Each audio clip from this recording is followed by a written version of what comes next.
আপনি যদি অন্য দৃষ্টিতে ধর্মীয় দৃষ্টিতে না দেখে শুধু মানবিক দৃষ্টিতে তাকান আপনার বুক কেঁপে উঠবে। আপনারা দেখুন আজকে চিন্ময় প্রভুকে জেলে আটকে রেখেছে।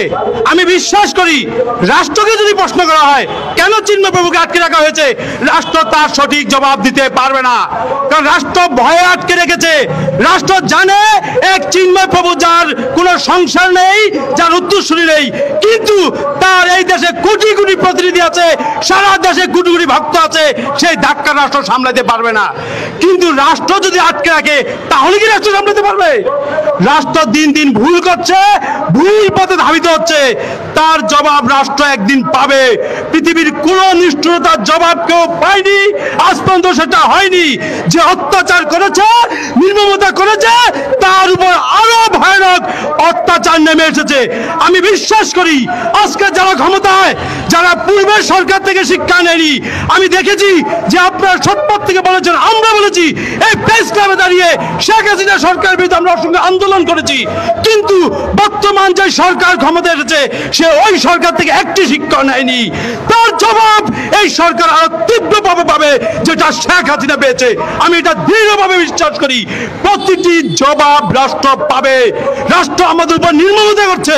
আপনি প্রতিটি গ্রামে যান, গঞ্জে যান, প্রতিটি শহরে যান, দেখবেন একটি হিন্দু ভালো নেই, একটি হিন্দু ভালো নেই। প্রত্যেকের মনে বেঁচে থাকার জন্য আকুতি, প্রত্যেকে এই দেশে বাঁচার জন্য বাঁচতে চায়। আপনি দেখুন যে এই দেশে কুশল বয়ন চক্রবর্তী দাদার মতো লোককে নির্মমভাবে মজ্জার শীষে স্বীকার করা হয়, যার মতো একজন সুশিক্ষিত লোককে তার পদোন্নতি ঠেকিয়ে দেওয়ার জন্য রাষ্ট্রগত নির্মমতা করেছে। আমি বলবো রাষ্ট্র। কেন আমি রাষ্ট্র বলবো? কারণ যারা সেখানে জঙ্গি গোষ্ঠী নির্মমতা করেছে রাষ্ট্র সেটা প্রমাণ পেয়েছে মিডিয়ার মাধ্যমে, ভিডিওর মাধ্যমে। রাষ্ট্র যদি কঠিনভাবে সেটা স্টেপ নিত তাহলে এই দেশে এত নির্মমতা হতো না, এত নিষ্ঠুরতা হতো না। সেটার দায় কখনো রাষ্ট্র এড়িয়ে যেতে পারে না, বর্তমান সরকার পারে না, অবশ্যই পারে না। এর জবাব রাষ্ট্র পাবে, নির্মম ভাবে পাবে। আমি আবারও বলতে চাই, সারা বিশ্ব তাকিয়ে আছে বাংলাদেশে এই নির্মমতার দিকে। পৃথিবীর সব দেশে কেউ না কেউ সংখ্যালঘু। আজকে বাংলাদেশে আমি নিজেই সংখ্যালঘু, আমি হিন্দু, কিন্তু পার্শ্ববর্তী রাষ্ট্রে গেলেই এই দেশের সংখ্যাগুরু, ওই দেশের সংখ্যালঘু। তাহলে পৃথিবীর সব দেশেই সংখ্যালঘুদের বেঁচে থাকার অধিকার আছে, সুস্থ, সুন্দর এবং সাবলীল ভাবে। যেটা বাংলাদেশ দিতে ব্যর্থ হচ্ছে, এই সরকার দিতে ব্যর্থ হচ্ছে। এই সরকারের প্রতিটি নির্মমতার শিকার আমরা তীব্র প্রতিবাদ জানাচ্ছি। আমরা চিন্ময় প্রভুর মুক্তি চাই, কুশল দাস সঠিক পদোন্নতি চাই, আমাদের উপর নির্যাতনের বন্ধ চাই, আমরা 8 দফা বাস্তবায়ন চাই, আমরা এই দেশে সঠিকভাবে বাঁচতে চাই। রাষ্ট্রকে আবারও বলছি, শুনুন, বুঝুন এবং সঠিক পথে আসুন। না পালানোর পথ খুঁজে পাবে না। পৃথিবীর কোনো অন্যায়কারী রাজপথে বেঁচে নেই, মির্জাপুরে বেঁচে নেই। রাজাকারও এই দেশে ভালো ছিলেন না, একটি হিন্দু এই দেশে রাজাকার হয়নি। 1971 সাল থেকে বাংলাদেশের সৃষ্টি, সেখানে একটি হিন্দু রাষ্ট্রবিরোধী কাজে সম্পৃক্ত হয়নি। আমি আমার মাকে যেমন ভালোবাসি, এই রাষ্ট্রকে তেমনি ভালোবাসি। তাই আমি এই রাষ্ট্রের মঙ্গল চাই, এই রাষ্ট্রে আমার অধিকার চাই। আমি বেশি কথা বলতে চাই না, আমি শুধু চাই আমার প্রতিটি অধিকারের সঠিক বাস্তবায়ন। আমি ভালোভাবে বাঁচতে চাই, এই দেশে প্রত্যেকটি হিন্দু যাতে ভালোভাবে বাঁচে, রাষ্ট্র যাতে সেই ব্যবস্থা নেয়, আমি সেই অনুরোধ জানাচ্ছি।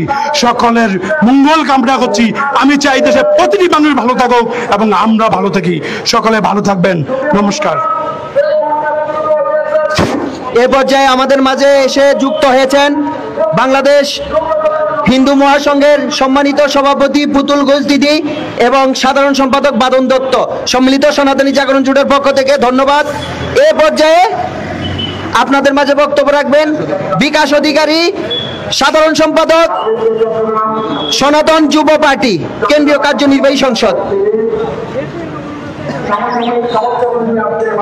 উপস্থিত সকলকেই আমার নমস্কার।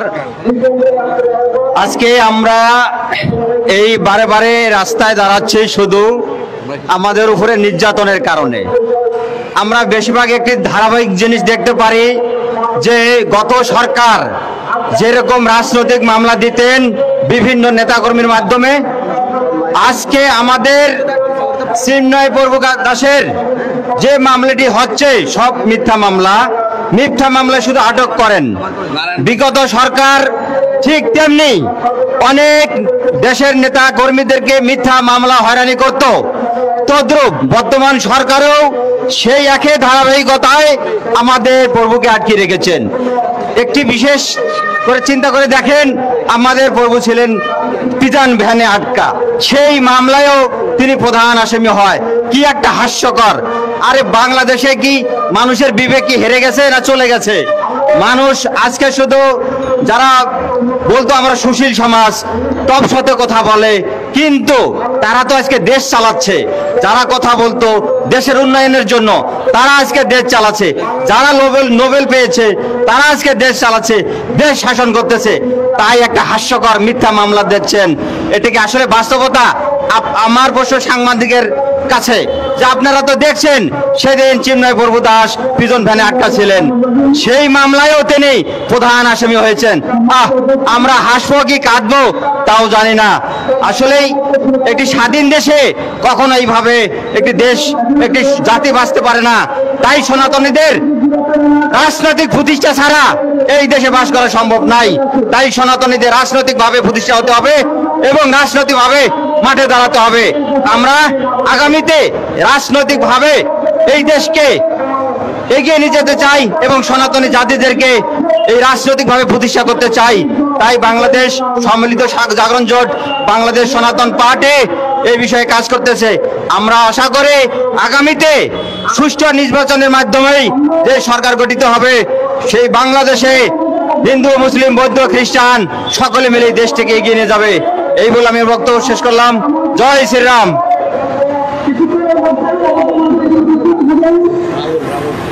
প্রত্যাশা রেখে